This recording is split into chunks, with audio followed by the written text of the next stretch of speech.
Mr. Gandhi to say a few words, okay, and then we'll open up for a conversation.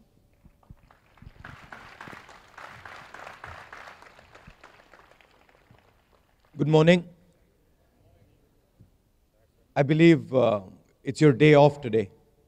Is that correct? So thank you for coming on your day off to have a conversation with me. We've been periodically doing trips, Sam, me, Milind, to the United States, to now Dubai, Germany, and we've been having conversations with students like you. You have lots of questions. Feel free to ask them. Don't worry about what question you're asking. My job is to give you answers, so relax and do that. I have a few views. I'll put them across to you through the questions, and then at the end of the discussion, I'll lay out little perspective on how I think India is moving forward and how I think we could do better. So please go ahead and start your questions. Yes. Who has the microphone? How is that going to work? Good morning, sir. Yes, where are you? Right here. Okay. So, yeah, I think the best thing would be those who have to ask questions line up there. That may be better as opposed to moving microphone all along. Okay? Yes, go ahead, please. so my question is regarding brain drain. So, do you think brain drain is really that big a problem from India, or can we look at it as a positive paradigm shift? Brain drain, in my view, was a 20th century idea. In the 21st century, I don't think brain drain works exactly the same way. Because people are much more mobile, people are able to move to different places. So they go where the opportunity is. So the real idea is, in my view, not to worry about brain drain, but to make sure that you have opportunity in your country so that people from all countries come and see your country as providing opportunities. So I'm not one of those people who thinks that, brain drain is such a problem in the 21st century. I mean, for example, all of you here, many of you are Indians, you're studying in Dubai, you will be connected to India. Even though you're here, you've not gone away from India. Your connections are in India, and you'll act as hubs. You'll act as ambassadors for India. You will tell people. I remember when I first went to the United States, to Harvard University, people didn't really know India. People didn't really understand what India was. I mean, we used to get very strange questions, which, you certainly won't get today. I mean, I remember when I was in college, we used to get questions like, why do elephants walk on your streets? And that, the understanding of India that has come today, that's come because of what one calls brain drain. What is the value of that? For a country like India, that's a huge value. So I think you don't harm by connecting with people. And in the 21st century, you're going to move around much more. So I think it's a good thing. Now, if India provides tremendous opportunity, then people who study abroad will come home. Like in Bangalore, like in Pune. But if India doesn't provide opportunity, then brain drain is a problem. So our job is to make sure that we are providing opportunity for youngsters in India, and we are providing opportunity for people from outside to come in and take advantage of some of the benefits that India provides. That's really where our focus should be. And if we fail there, then absolutely brain drain is a problem.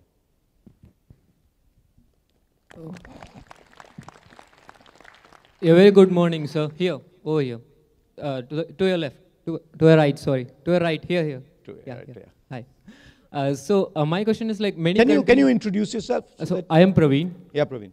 So many countries allow their citizens to vote outside their home country. And here we are a lot of NRIs here. So what's your take on NRI voting and how the process will be? If you I think as far as representation of NRIs goes, and the idea of giving them representation in India, I think that's a good idea. NRI voting, I think that's a complex issue because there are many stakeholders in India who have views on that. But my view is that we should move towards it. You see, because a lot of people in India, and I don't necessarily agree with this, but a lot of people in India feel that there should be a difference between people who live in India and people who live outside India with regards to the rights that they're given back home, the access that they're given back home. That's a view. I think India is more than a geography. I think India is a particular way of looking at the world, a particular set of ideas. So I don't like to restrict the concept of India just with the boundaries of India. I think, I feel that I'm sitting in India right now talking to a little piece of India. That's how I view it. That's not how many other people view it. Hello, sir. Hello, sir. Can we go back? Can I ask questions?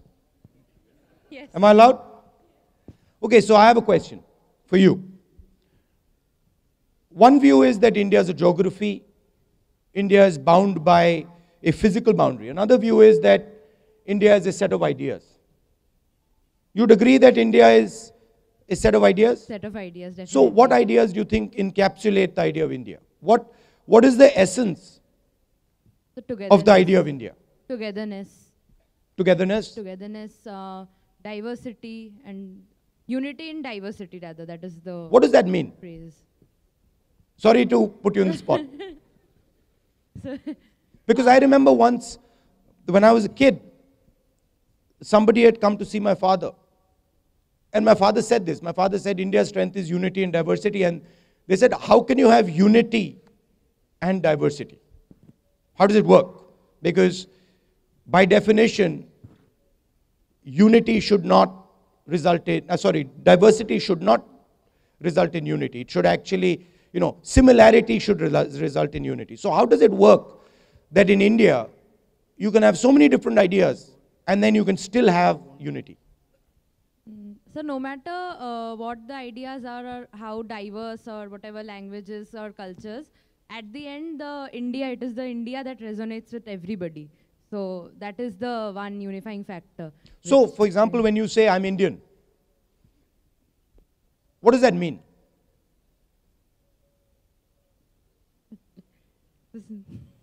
I can ask tough questions, huh? So what does it mean for you when you say, I'm Indian? It's an identity feeling with which I associate myself with the country, and sense of belongingness. So, And where are you from in the country? so Calcutta, West Bengal. Calcutta. So you're a Bengali as well? Yes, sir. So you're Indian and a Bengali. Which one comes first? Indian, definitely. When somebody says when I say I'm an Indian, and somebody asks me, what does that mean? My response is that India has taught me to look at a point of view that is completely different than mine, which I might even dislike and respect it. That India does not attempt to force one idea on top of people. And India can absorb ideas. So if you look at India, you'll see that ideas have come into India, and then they've been shaped by India, and India has been shaped by them. So it's a process that carries on. And that's something, even in business, I think it's very important. I was a strategy consultant, so I speak with a little bit of experience. you go into a business, and you can go in with two ways of looking at things. You can go in saying, I know what I have to do, and I understand it. Or you can say, you can have an open mind and say, okay, let me listen to other people. And when you're young, and I remember, you go in and you say, listen, I know the answer. And then you make mistakes. So that also is the idea of India. That you listen to other people, you hear them deeply, you understand where they're coming from, and then you build a consensus that produces a powerful result. Now, sorry, go ahead and ask your question. So how do you think the education system in India should be changed so that the youth could be more empowered? Yes. I think the education system in India has some very solid strengths, particularly at the cutting edge. So when you look at the IITs and other institutions like that, you have some tremendous institutions that can act as models, can show the direction. But then you also have in India a large number of institutions that are nowhere near what they should be doing. And I think the focus should be in transforming those institutions. India, during the UPA time, we took huge strides in enrollment of students in schools. And we had a number of programs that brought a lot of students in. So there was a massive jump with regards to enrollment. Quality of our primary education, particularly in the northern states, Uttar Pradesh, Rajasthan, Chhattisgarh, Bihar, Jharkhand, very poor. Whereas if you look at primary education in South India, Tamil Nadu, Kerala, even Maharashtra, some very innovative work going on. So it's a mixed bag.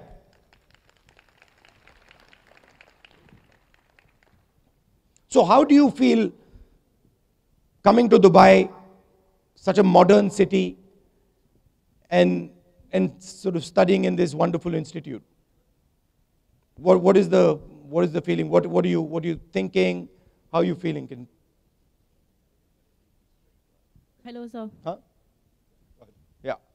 Dubai. I've been in the Gulf since 2005, and it's like second home to me. What I love most about this place, and of course this college too, is that it's a confluence of the best of two worlds. It has the luxuries of the West and the culture and the tradition of the East. So I'm away from home, but I don't miss home. That is what the beauty of this place. And your parents are in India or in Dubai? My parents are currently based in Qatar. In Qatar, Doha. okay. Yes, and I'm studying here. So and what are you going to do once you're done with education? I will probably, like, when I land a job, I would like to work in what type either of a India job? or abroad. Sorry? What type of a job? Politician? I haven't given It's a hard job, thought to let me tell you. It Sorry? looks easy, but it's not that easy. I'm sure, sir. I'm sure you understand more. Yeah, so I'll probably get into a management role since I'm an MBA student. For 2 years from now, I'll be an MBA graduate. That's probably the role. And any company or any any organization or any specific? Not really thought of it yet, but I'm open to whatever comes my way. Large company or startup? I would like to experience both. There's Both. learning everywhere. Both is equally opportunistic for me. And what have you learned? What have you learned in the Middle East? How is it different than being back home? It's different because, so back home, nobody really asks where I come from. In the UAE, I represent a place, a culture, a society, and it's immense responsibility on me to be here and to bring a good face to my country. That You're an sense of ambassador. Responsibility, yes. You're like an I'm ambassador. an ambassador in that sense. So that responsibility that comes to me, that sense of responsibility came after I moved out of India. And what would you advise leadership in India to look at? What do you think are the challenges, and what do you think that we should be focusing on? The leadership should probably stem from it should come from the people. I mean, the thoughts of the leader and their people, we need coherence there. I mean, the leaders should get down to the level of the people, understand them, truly know their grievances, and take initiatives to address them right from the root to the top. That's what I feel. So he needs to listen. Yeah, they need to listen. They need an ear. And any specific area that you think India needs to focus on? I mean, healthcare, education, defense, I don't know, anything? So, a lot of them. There are. What would be your, if you were the definitely Prime lot of Minister scope of India, improvement. There's definitely a lot of scope for improvement. Sorry, sir? if you were the Prime Minister of India, what would be your 3 focus areas? My base would definitely be education and research. Because Education and research. Because that is fundamental to our country. And we as Indians, as Asians, have always been seen as the competitive, the education-oriented people. And I think that's where our strength lies. So building up on the strengths, maybe overcoming the weaknesses through that. Thank you. Thank you, sir. Can I ask my question now? Yeah, go ahead. So UAE gives importance to its holistic development through ministries of tolerance and happiness. Do you think a similar concept could be emulated by the Indian government for the Indian people? Absolutely. I think tolerance is embedded in our culture. And it's quite sad to see what has been going on back home over the last 4.5 years, 5 years. A lot of intolerance, a lot of anger, division between communities. I think it stems from the mentality of the people who are leading. I don't think it's so much whether you have a ministry of tolerance or you don't have a ministry of tolerance. If the leadership is tolerant, they will act in a tolerant way and they will spread that message. I mean, a ministry is not a bad idea. But if you have a leader who's intolerant, you can have a ministry of tolerance. It doesn't matter. It won't work. So I think that's something that India generally tends to be tolerant, tends to listen. And we need to go back to that because it's what has actually made us strong. When a President Obama says India is challenging the United States, when he says that India and China are the future, huge part of the reason India has occupied that space is because of its tolerance. Because India has tended to carry everybody together. All religions, all states. I mean, you know, the girl who asked the question just earlier said she was from Bengal.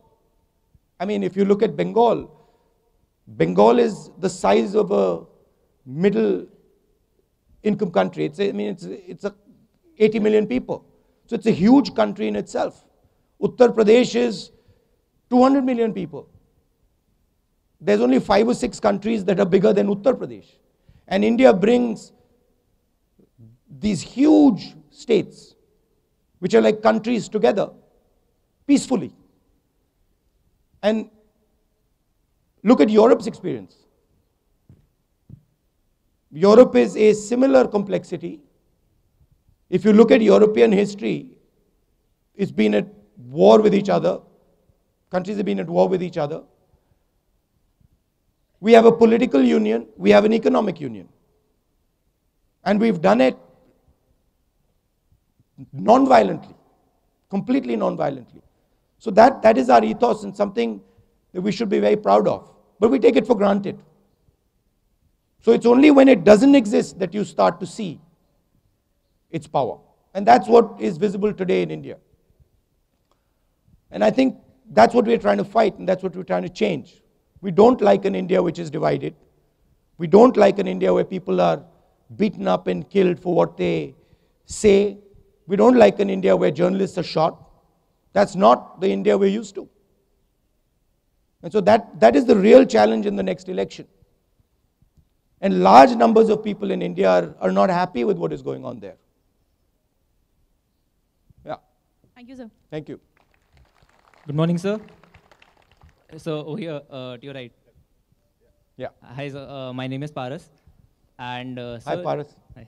And sir, when we think about the youth development through sports, so how do you view it? And you know that India has been a sleeping giant in the sports arena for a long time. There are many sports where we can dominate or participate in actively, but we are not there right now. So what are your viewpoints on it? How can we improve it to get some kids also out of their financial instability and get them a better future prospect? And also, sir, we are aware that you're quite a fitness freak yourself. So would you share some light on that? Share what I do exercise-wise, or? So just your viewpoints on it. Okay. Cricket is a big success in India. I mean, that's pretty clear to everybody. And it's a success because it has been scaled up. And a network has developed that brings in lots of cricket players and allows them to thrive and demonstrate their skills through the IPL. That's the way forward. Access to large numbers of kids into different sports will make you powerful at sports. And I think there's some really big success stories. So there's a lot of success stories out of Haryana, and that's in sort of the, wrestling, weightlifting, that space. Cricket is a success story. A lot of success stories in the Northeast. Mary Kom, very good boxer. Some very good archers in the Northeast. And it's all been done when you've sort of broken the monopolies and opened out access of sports to kids. Of course, when you're talking about competing at the world level, then income also matters. So for a country like India to compete with a country like the United States at the Olympics, it's difficult because the amount of money they can put in, the amount of support they can give to their athletes, we simply can't do. And it's harder to make sports #1 priority in India when you have hunger, when you have other much bigger issues. But I think overall India is on a good trajectory when it comes to sports, opening out and creating a mentality where youngsters want to play sports is the key. I've always done some sporting activity or the other. So when I was small, I used to do taekwondo, karate, swimming. Recently, I do aikido. You've heard of aikido? It's a Japanese martial art, so I'm a black belt in that. And then I run every day. It's non-violent though. It's not a violent martial art.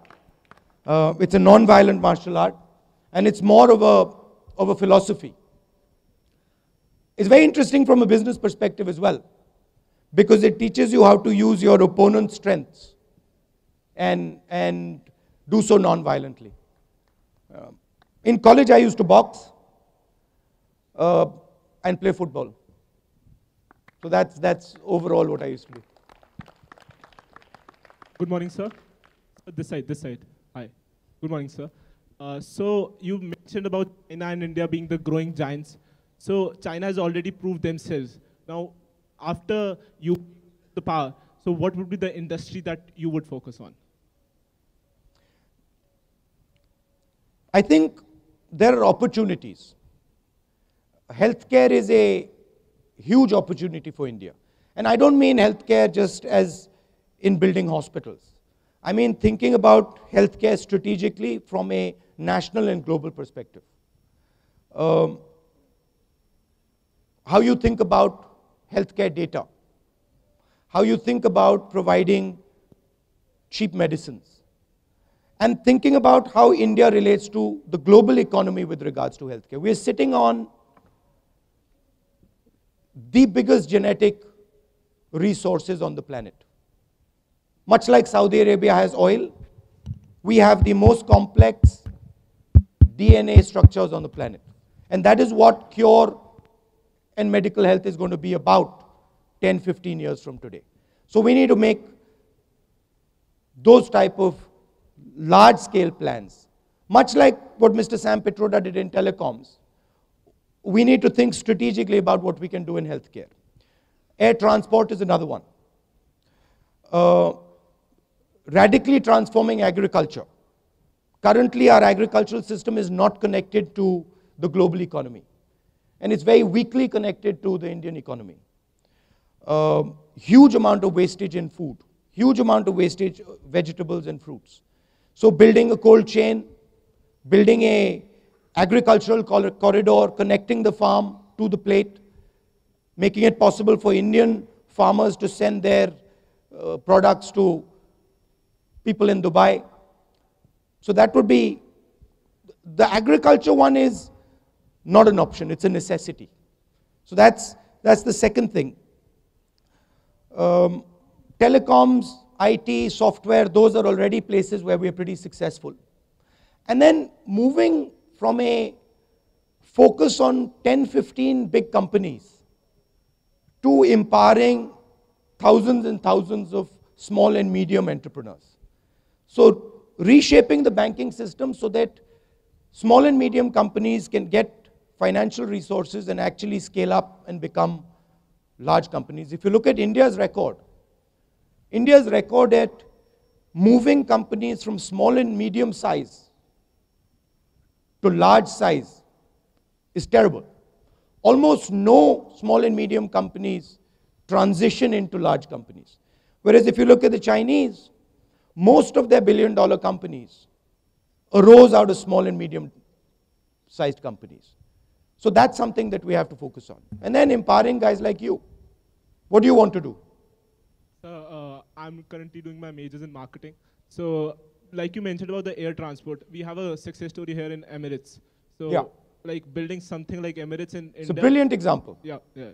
I mean, what the UAE, countries like Turkey have done with their air transport systems, fantastic. And we have to do similar stuff back home. Much more complex. The rules, regulations in India with regards to air transport, much more complex. I'll tell you a story. I'm actually a pilot. And at one point I started to look at the questions and the syllabus of the pilot exam in India. And in the book, in the exam, I mean, one of the questions was, how do you drop postage from an aeroplane? This was, 15 years ago. The thing is that you stopped dropping postage from aeroplanes 40 years before that. But it's still an exam on the Indian, it's still a question on the Indian exam. It's ridiculous, right? So some of those things are sort of quite hard to change. They're bureaucracies, they're sort of not fast moving. So that's where one has to focus. Big issue with air transport in India is number of airports and the connectivity between different cities as far as airports are concerned. Can I intervene? We have very little time. Maybe we have time for one brief question and one brief answer. Hello. Hi, good morning, sir. Morning. Yes. My name is Amala, and I'm elected Vice President of Sunrise English Private School, Abu Dhabi. I'm thankful for this opportunity. The Indian National Congress has been successful over 188 years, starting from the period of Dr. Annie Besant to transgenders being included in the central politics.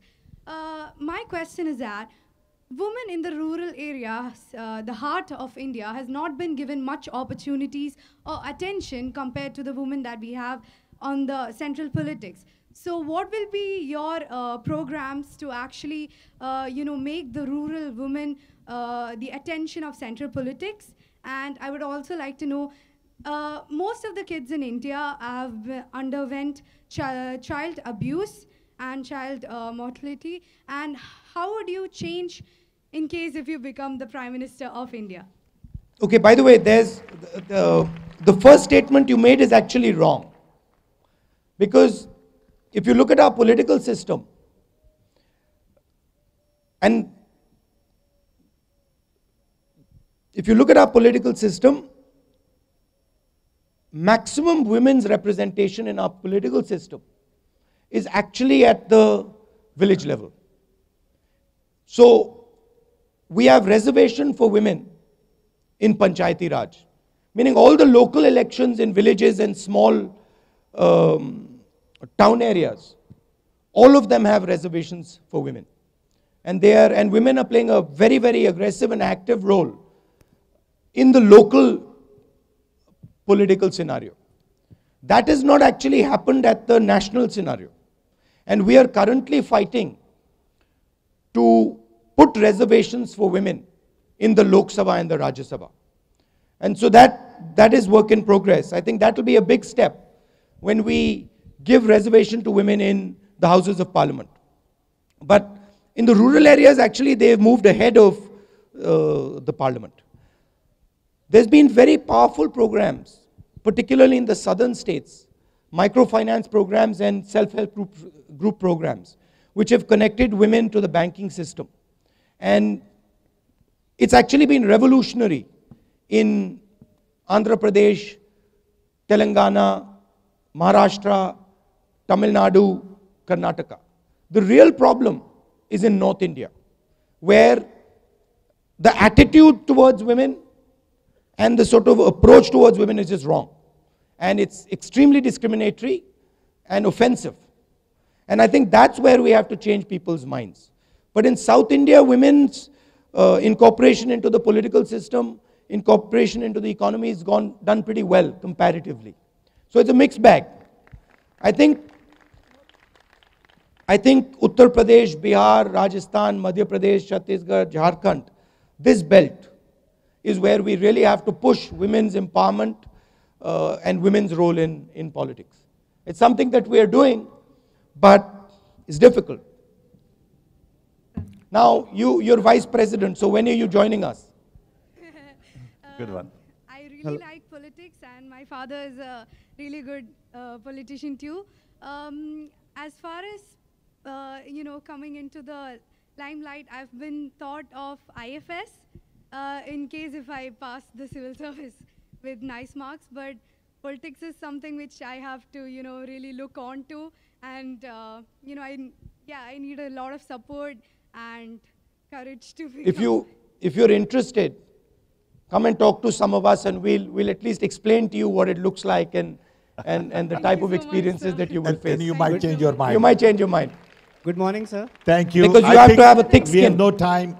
One last Unfortunately, we do not have time for Last more question. questions. Okay, maybe one more. Sam is question. always in a A hurry. medical One last question, question, sir. sir. A medical In question, sir. terms- Sorry, Yeah. sir, taking a bit of your time. But good morning, sir. I'm Yogi, studying at the Gulf Medical University right now, sir. I would like to give you a brief about my story. In 2015, when I started studying in UAE, I was in UAE. I was born and brought up in UAE throughout my life.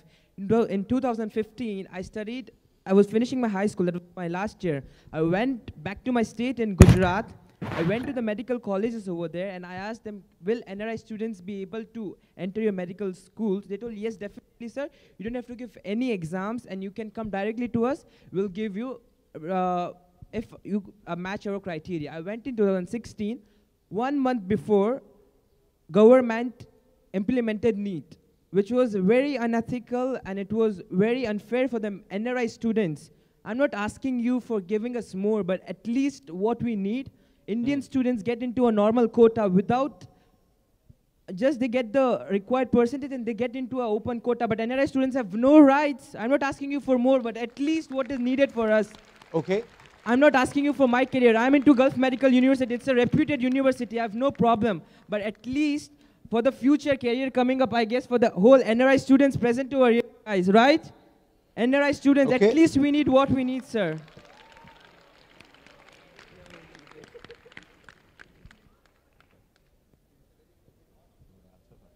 Huh? No, I agree. I agree with you in principle that it should be fair. So you shouldn't treat NRIs and people back home differently. So I agree with you in principle. I don't run the government of Gujarat, unfortunately.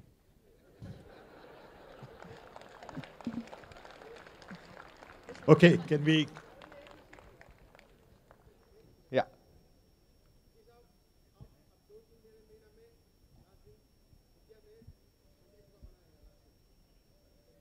Good. I think this is a good place to close.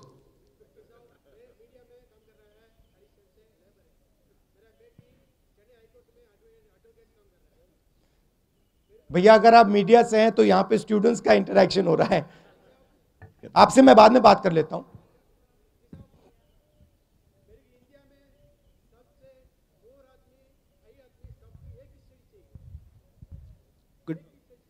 Okay, can we, ठीक है। excuse me, thank you. Thank you. बिल्कुल ठीक है। Thank you. I'm sorry, but we got to close here because we have So, another schedule. can I to just be- say 2 words? Okay, I want to say 2 words. Okay, you say 2 Later on words. too. Go ahead. Go ahead, go ahead. No, you go ahead. Go ahead first, I'll close. Okay, I just want to emphasize 2 points from his comments. One was on brain drain.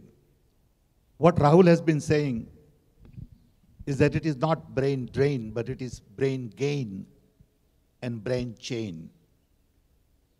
That's the idea we have in the party. We want to chain all our brains from wherever they are. Could be Amartya Sen in England, could be Raghu Rajan in US, could be somebody here. We are connected with a lot of these people, and we want that bond to be stronger. Second point on education. The basic challenge in education is in 3 areas.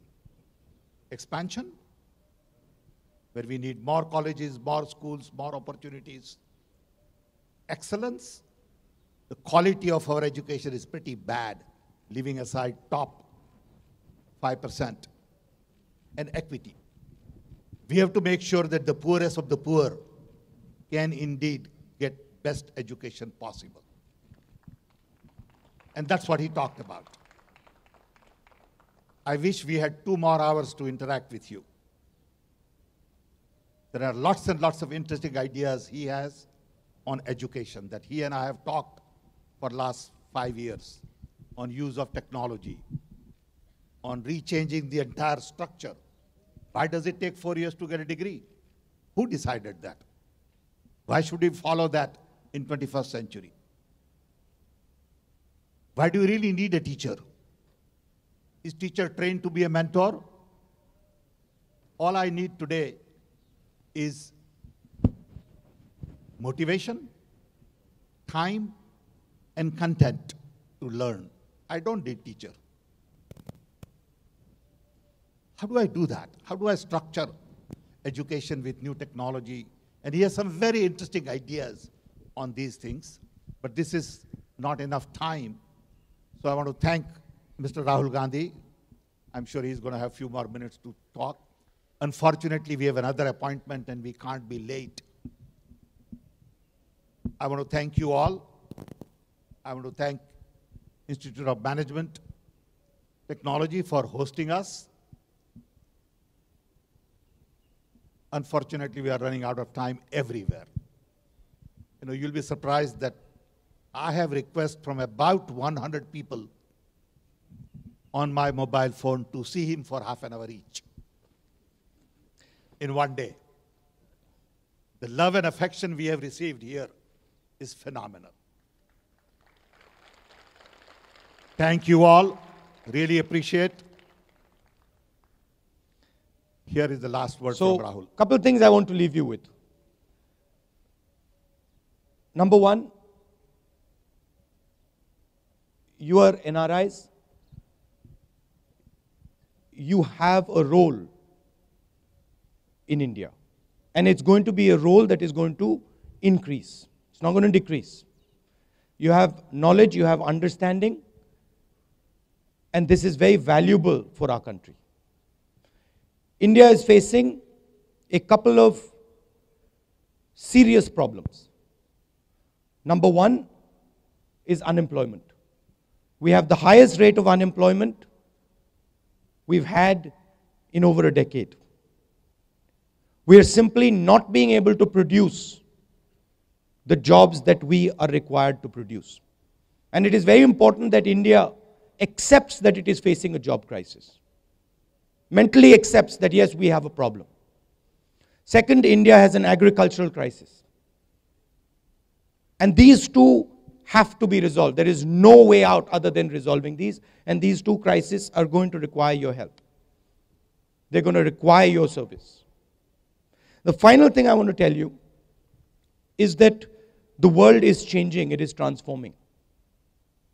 We're moving from a world where the United States was dominant to a world where China is rising.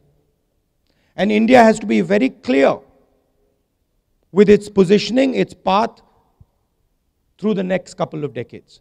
India cannot get into a confrontation with China. India cannot get into a confrontation with any country. But India also has to maintain its position and maintain its space. And that really is the biggest foreign policy challenge for us. You're going to see an Asian century. There's no question of it. So you are going to see a reduction of importance of Europe. You're going to see an increase in the importance of the Middle East, India, China, and other Asian regions, Turkey. And that is going to be your world.